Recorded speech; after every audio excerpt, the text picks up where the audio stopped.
Hi everyone, I'm back and we are going to read spelling list 3 words. I will once again read the word and then say a sentence with the word in it. After I'm finished, I would like you to try to do the same. Okay, here we go. Enough.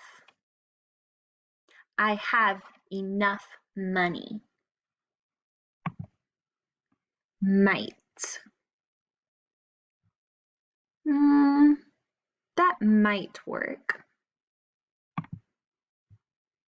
Animal. A frog is an animal.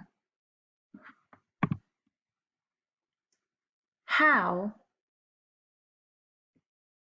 How do I do that?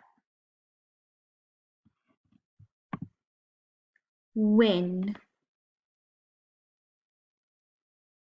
When do I get to meet with my students again?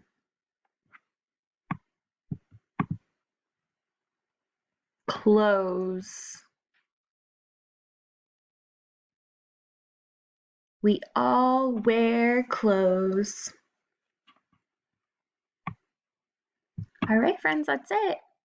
Also, another thing you can do is talk about what sounds each word begins and ends with. For instance, what sound does might begin with? It begins with And what letter is that? That's right, that's the letter M. And here's another one for practice. Do this with mom and dad at home, okay? What sound does win end with? That's right, it ends with the letter N. In. All right, have fun with that, guys, okay? I'll see you all soon. Bye.